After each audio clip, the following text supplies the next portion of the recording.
contact me all the time to look at houses. But what happens next? Let's take a sneak peek at what happens behind the scenes that most people don't know about.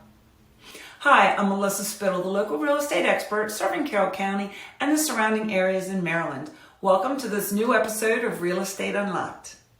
Obviously, when one of my buyers wants to see a house, they call, email, or text me to let me know the address of the house or houses that they want to see.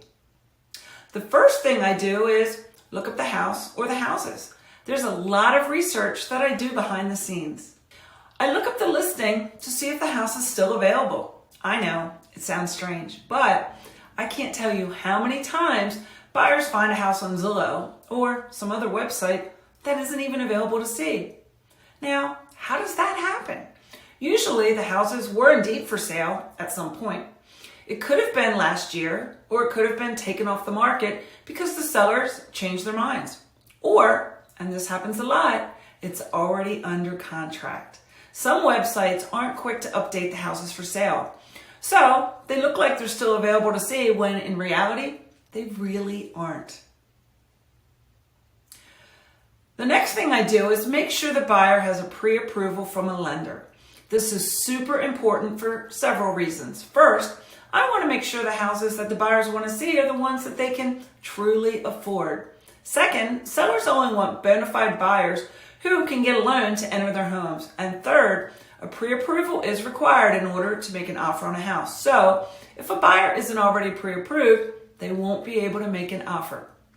So it becomes pointless to look at any houses because, let's face it, the house will be under contract before they can go through the process of getting pre-approved.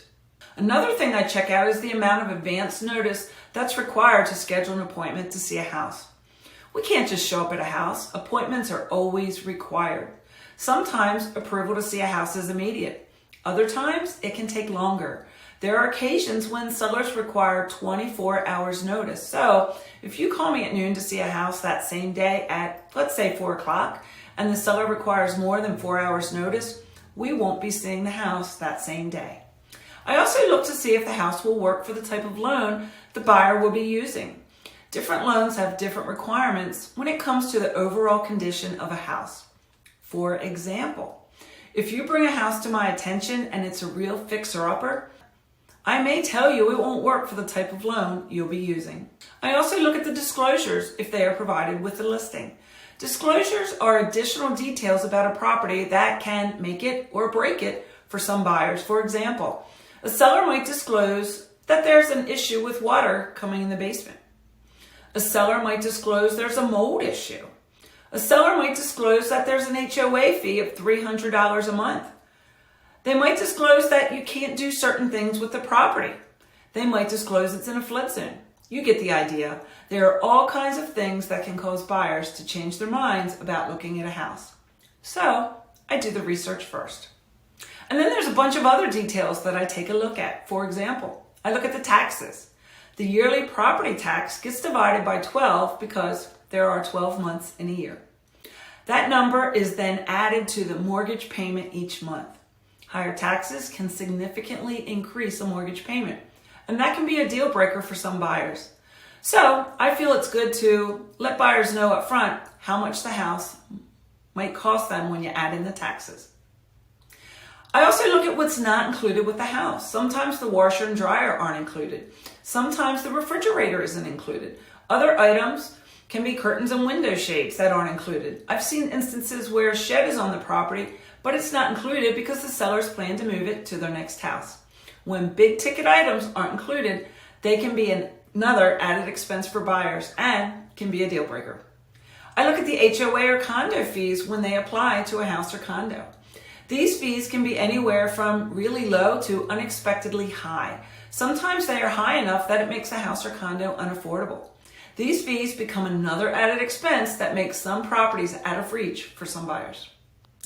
I like to see when the seller ideally wants to have settlement. For example, let's say a buyer is currently renting, but their lease expires in 3 months. I see that the seller prefers to settle in 30 days. The buyer may need to incur the extra expense of breaking their lease a month early. I look to see if the seller needs a rent back. A rent back is when someone sells their house, but they continue to live there for up to 2 additional months before moving out. The buyers will officially buy the house, but they'll need to wait that additional time before they can move in. This scenario does not work for all buyers. A lot of buyers need to buy a house and move in right away. So if a rent back is needed and it won't work for the buyers, it's pointless to look at the house. I also look to see if the house is being sold as is. This means if there are any issues with the house, the sellers will not fix anything. This doesn't necessarily mean it's pointless to look at the house, but it does mean when I show a house that's being sold as is, it's important for buyers to remember that what they see is what they'll get. I also look to see if there's a deadline for offers. Occasionally, a buyer will bring a house to my attention and I'll see that offers are due by a certain date and time. So, if you ask me to see a house at 4 o'clock and offers are due by 8 o'clock, you'll need to be prepared to act quickly if you like the house and want to make an offer. It can also mean that if you want to see a house tomorrow, but offers are due today, it will probably be too late to see it tomorrow. After doing all of the preliminary research and sharing anything of importance with my buyers, I then must schedule an appointment online. Sometimes there's nothing of importance to share and I go ahead and request the appointment. If there is anything of importance, I always share it with my buyers first because I know their time is limited and I want to make sure they see the houses that might work best for them and their situation. When my buyers want to see multiple houses during the same home shopping trip, which is the norm, I go through this process for each house. Then I coordinate the timing so we can go from one house to the next in a logical order. After the appointments to see houses are requested, I then wait for approval for each and every one. As approvals are received, I update my buyers with our schedule and off we go to look at houses at the approved dates and times. So, what does all of this really mean? It sounds confusing. It simply means that when someone wants to go look at a house, there's a lot that goes on behind the scenes. So the next time you want to look at a house, understand that getting that appointment isn't necessarily automatic. Sometimes there might be a wait for that appointment to be approved.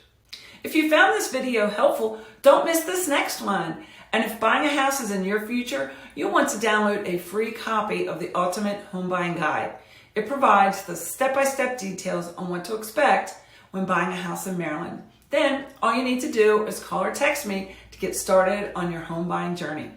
Let's make it fun. Oh, and by the way, you'll find that guide in the description box.